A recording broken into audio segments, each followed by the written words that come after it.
Está começando Direto ao Ponto, um programa de perguntas e respostas. Direto ao Ponto, a sua dúvida analisada de forma lógica e equilibrada. Direto ao Ponto, uma realização do grupo Os Mensageiros.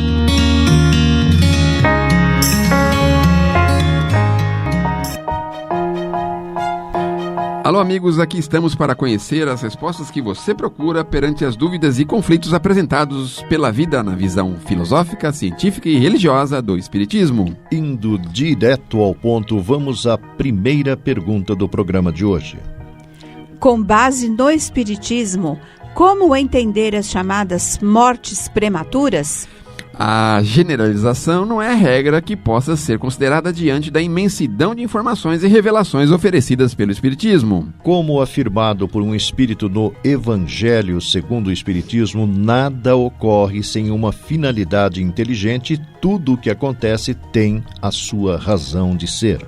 Muitos pais deploram a morte prematura dos filhos, para cuja educação fizeram grandes sacrifícios. Dizem consigo mesmos, tudo foi pura perda. À luz do Espiritismo, porém, não lamentam esses sacrifícios e estariam prontos a fazê-los, mesmo tendo a certeza de que veriam morrer os seus filhos. Porque sabem que se estes não a aproveitam na vida presente, essa educação servirá, primeiro que tudo, para o seu adiantamento espiritual.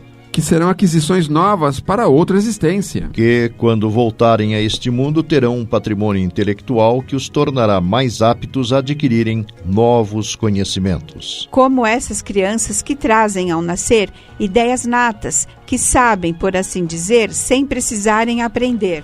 Se, como pais, não têm a satisfação imediata de ver os filhos aproveitarem da educação que lhes deram, gozá-lo-ão certamente mais tarde. Quer como espíritos, quer como homens.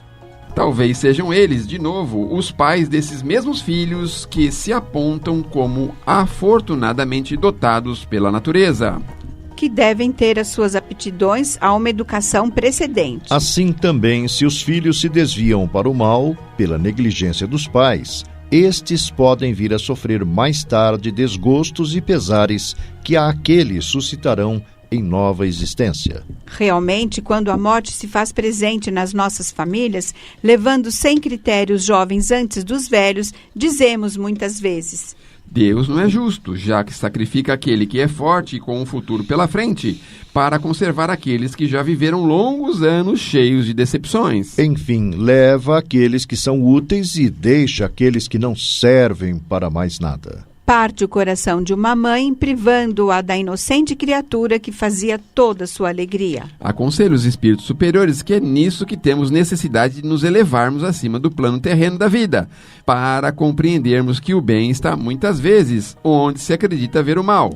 A sábia previdência onde se acredita ver a cega fatalidade do destino. Por que medir a justiça divina pelo valor da nossa? Podemos pensar que o Senhor dos mundos queira, por um simples capricho, nos impor penas cruéis? Nada se faz sem um objetivo inteligente e tudo o que acontece tem a sua razão de ser. Se meditássemos melhor o porquê das dores que nos atingem, encontraríamos sempre a razão divina, razão regeneradora. E nossos míseros interesses seriam uma consideração secundária que relegaríamos ao último plano. Ampliam nosso entendimento dizendo que a morte é preferível, mesmo numa encarnação de 20 anos, às situações vergonhosas que desolam famílias honradas. Cortam o coração de uma mãe e fazem branquear os cabelos dos pais antes do tempo. A morte prematura é muitas vezes um grande benefício que o Deus dá àquele que se vai. E que se encontra assim poupado das misérias da vida ou das seduções que poderiam arrastá-lo à queda nos precipícios dos erros. Aquele que morre na flor da idade não é vítima da fatalidade. É que Deus julga que não lhe é útil passar maior tempo na terra. É uma terrível desgraça, dizemos, que uma vida tão cheia de esperança seja cortada tão cedo. De quais esperanças queremos falar? Das da terra, onde aquele que se foi teria brilhado, trilhado seu caminho e feito fortuna? Uma visão estreita que não consegue se elevar acima da matéria. Acaso sabemos qual teria sido o destino dessa vida tão cheia de esperança, segundo pensamos? Quem nos garante que ela não poderia ter sido cheia de amarguras? Acaso consideramos nulas as esperanças da vida futura, preferindo as da vida passageira que arrastamos? Vale mais ter uma posição entre os homens do que entre os espíritos bem-aventurados? Alegremo-nos ao invés de nos lamentar quando Deus quiser retirar um dos seus filhos desse vale de misérias. Não há egoísmo em desejar que ele permanecesse aí para sofrer conosco? Essa dor compreende-se entre aqueles que não têm fé e que veem na morte uma separação eterna. Porém, graças às revelações do Espiritismo, sabemos que a alma vive melhor, livre de seu envoltório corporal. Aqueles que partem precocemente mais do que imaginamos estão perto de nós, estão perto, bem perto. Seus corpos fluídicos nos rodeiam. Seus pensamentos nos protegem. A lembrança que temos deles os enche de felicidade. Contudo, nossas dores insensatas os perturbam.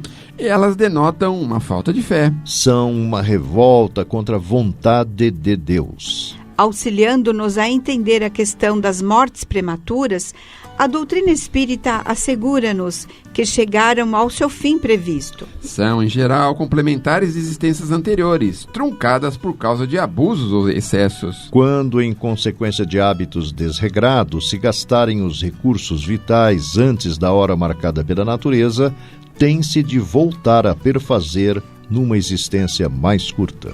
O lapso de tempo que a existência precedente devia ter normalmente preenchido. Sucede que os seres que devem dar esta reparação se reúnem num ponto pela força do destino, para sofrerem numa morte trágica as consequências de atos que têm relação com o passado anterior ao nascimento. Daí as mortes coletivas, as catástrofes que lançam no mundo um aviso. Aqueles que assim partem acabam o tempo que tinham de viver e vão preparar-se para novas existências melhores. Segundo o Espiritismo, renascemos nessa dimensão com o tempo previsto de vida fixado. Por sinal, segundo informam os instrutores espirituais, a única fatalidade da vida. No importante livro Ação e Reação do Espírito André Luiz, pelo médium Chico Xavier, o autor ouve de um instrutor espiritual que a maioria dos que enfrentam as mortes prematuras o fazem por força dos débitos contraídos e de acordo com os ditames da própria consciência. Cabe-lhes aceitar sem discutir amargas provas na infância da mocidade ou na velhice através de acidentes diversos, desde a mutilação primária até a morte, de modo a redimir-se de faltas graves. Uma dúvida natural diante dessa informação é: e os pais? Em que situação surpreenderemos os pais dos que devem ser imolados ao progresso ou à justiça na regeneração de si mesmo? Esclareceu o orientador espiritual que a dor deles é devidamente considerada pelos poderes que nos controlam a vida. Acrescentou que as entidades que necessitam de tais lutas expiatórias são encaminhadas aos corações que se acumpliciaram com elas em delitos lamentáveis no pretérito distante ou recente.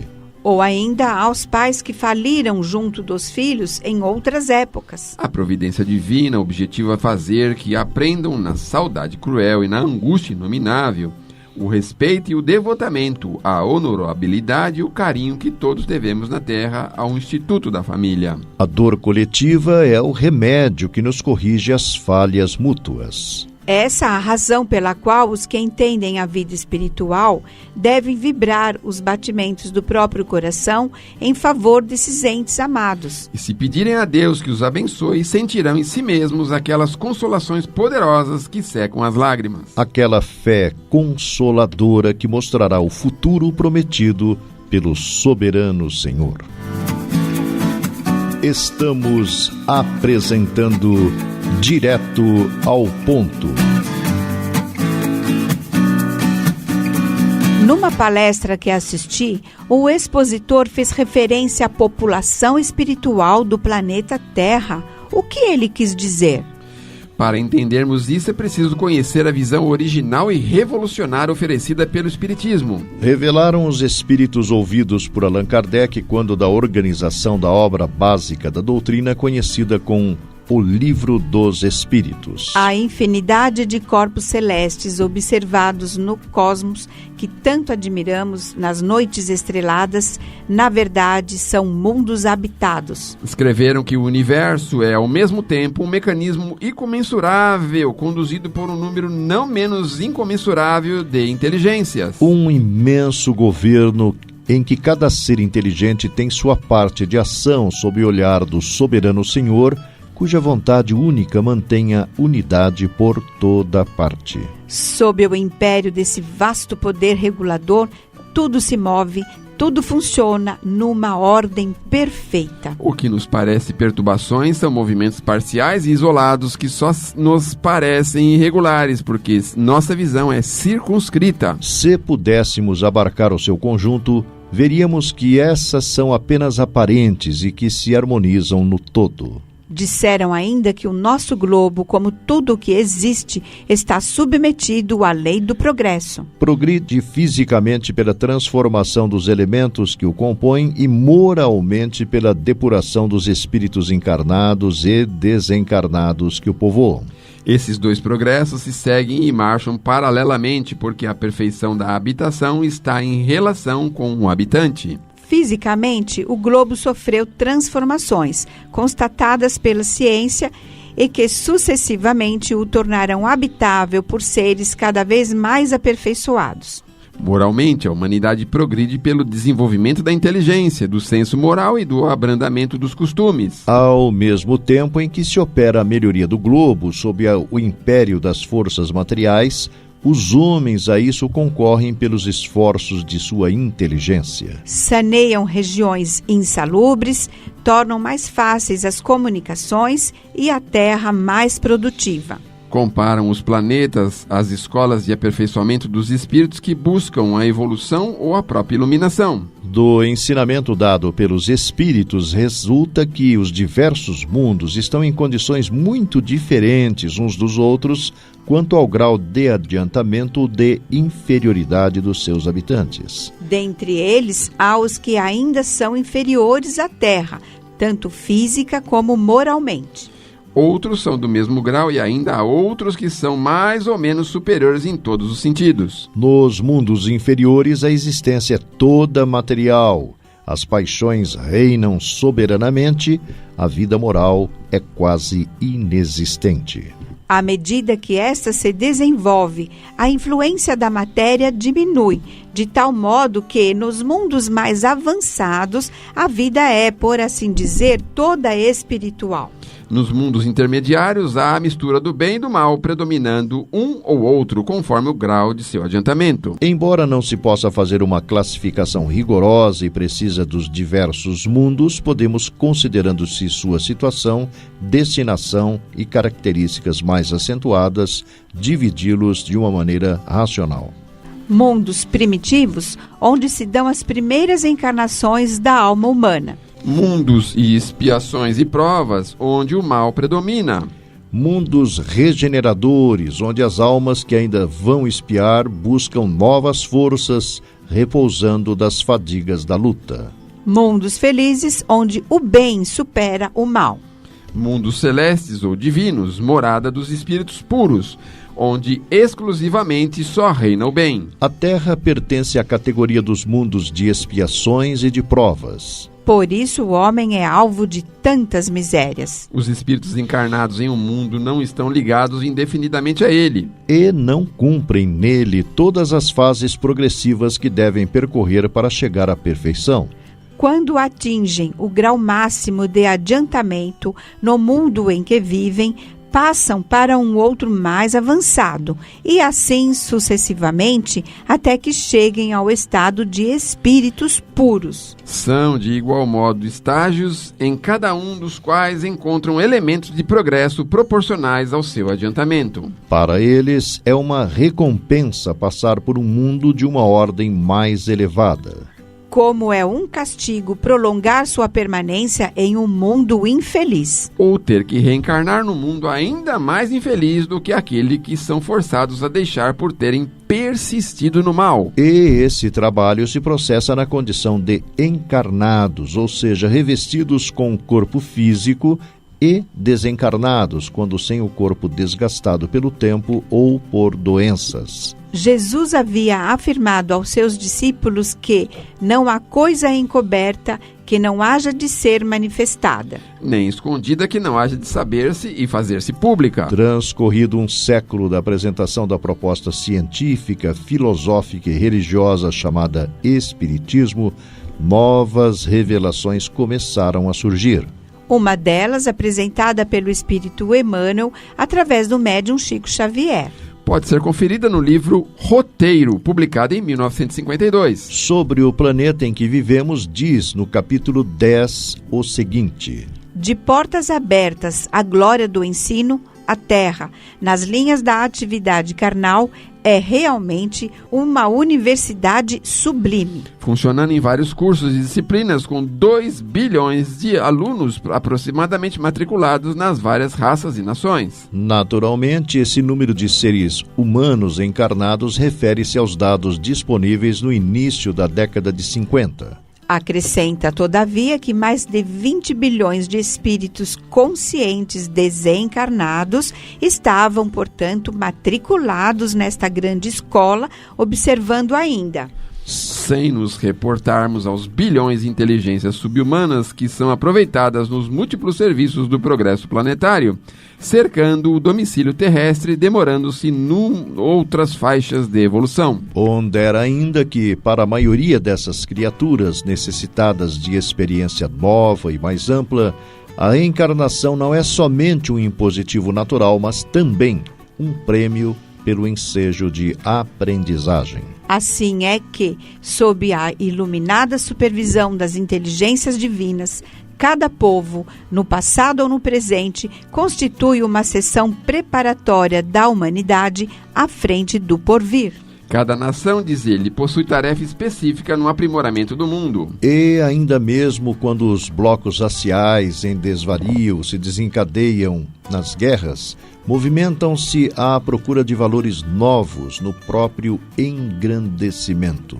Nos círculos do planeta, vemos as mais primitivas comunidades dirigindo-se para as grandes aquisições culturais. Anos depois, em entrevista concedida ao Anuário Espírita de 1964, o espírito André Luiz, através dos médiuns Chico Xavier e Valdo Vieira, confirmou os dados dizendo: será lícito calcular a população de criaturas desencarnadas em idade racional nos círculos de trabalho em torno da Terra para mais de 20 bilhões. Observa também que alta percentagem ainda se encontra nos estágios primários da razão. Esse número é passível de alterações constantes pelas correntes migratórias de espíritos em trânsito nas regiões do planeta. Destacou, por fim, que, como acontece na dimensão em que vivemos, as esferas de trabalho e evolução que rodeiam a Terra estão muito longe de quaisquer perspectivas de saturação em matéria de povoamento.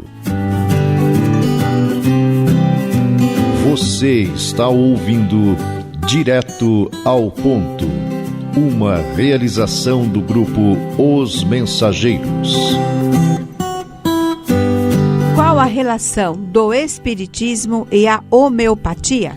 Historicamente, observa-se que ao longo do século XIX, várias propostas originais foram apresentadas nos meios dedicados aos cuidados da saúde e restauração dela. Um deles, o hoje chamado mesmerismo, proposto pelo médico austríaco Franz Anton Mesmer. Baseia-se na existência no corpo físico de um fluido denominado de animalizado, natural em todos os seres humanos e passível de ser transmitido entre eles. Evidentemente, nesse tempo, as ciências médicas partiam do chamado mecanicismo, ou seja, que o corpo é uma máquina criada pela concepção e desgastada através do uso ao longo de vários anos. Cessa de funcionar pelos impositivos da morte. Outro procedimento também surgiu na Europa através do médico Samuel Hahnemann, diante da ineficácia das alternativas medicamentosas conhecidas então. Na verdade, não representava algo inteiramente novo, pois outros grandes nomes do passado, como Hipócrates, Galeno, Paracelso, tinham a mesma opinião. Defendiam eles que a cura seria possível através dos semelhantes, ou seja, a doença poderia ser debelada pela aplicação de medidas semelhantes à própria doença, conhecido como similia similibus. O procedimento foi rejeitado em seu país de origem, encontrando melhor acolhida em Paris, já no início do século XIX, para onde se mudou Hahnemann.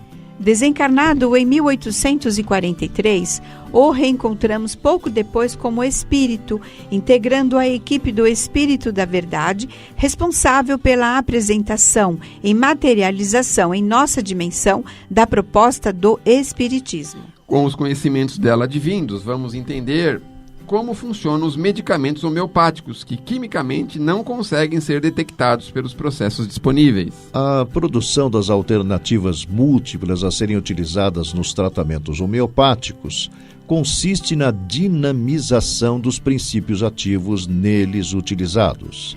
Perdem suas características químicas, destacando-se suas características físicas. Sua ação no paciente ao qual é ministrada se faz através do corpo espiritual ou perispírito, a estrutura intermediária que interliga o espírito e o corpo físico. Por ser basicamente fluídico, tem uma ação mais rápida e menos prejudicial que os alopáticos, que dependem da absorção e circulação pelo organismo físico, atingindo apenas os efeitos e não as causas essenciais da origem das doenças. Como o Espiritismo é o que considera a existência do corpo espiritual, fornecendo detalhes objetivos sobre seu funcionamento. E a homeopatia afirma que o início da reação no sentido da cura começa no corpo espiritual. Aí reside a relação entre eles. Direto ao ponto em 1 minuto. Se queres paz, mesmo que alguém te fira, não acuses, esquece. Quem prejudica outrem, prejudica a si mesmo. A memória do ingrato é uma ferida aberta. A culpa e a enfermidade caminham sempre juntas. Basta a quem fez o mal simplesmente viver. Se procuras a paz, serve e entrega-te a Deus. Emmanuel. A gente vai percebendo então com essas passagens de Emmanuel que na verdade nós precisamos prosseguir sempre com simplicidade, com confiança, com fé, com paz, porque dessa forma nós vamos adquirindo os substantivos necessários para a sobrevivência e aquelas situações pelas quais nós vamos conseguindo aprender a conviver, tolerar, entender e perdoar. Ah, meus amigos, como é bom quando nós conseguimos caminhar sem ter culpa ou desejar ou informar a culpa de quem quer que seja ao nosso redor. Porque, enfim, nós vamos percebendo que tudo que temos e que somos depende de nós mesmos. Se hoje estamos vivendo um problema, certamente estamos ligados a ele. Por essa razão, é muito importante nós lembrarmos o seguinte, que precisamos deixar de lado a ingratidão para conosco, a enfermidade e o mal simplesmente quando nos acontece, apenas esquecer e seguir, prosseguir adiante. Porque as pessoas envolvidas no mal que nos fazem certamente sobreviverão e terão que refazer seus atos, seja conosco, seja com alguém encaminhado pela providência maior. Por essa razão, por que desconfiar da justiça maior da vida? Por que desacreditar de Deus nos momentos de dificuldade, sendo que é justamente nesses momentos em que Ele se mostra mais eficaz para nos libertar das amarras que nós mesmos criamos, não agora, mas provavelmente em um passado próximo ou remoto. Palavras finais.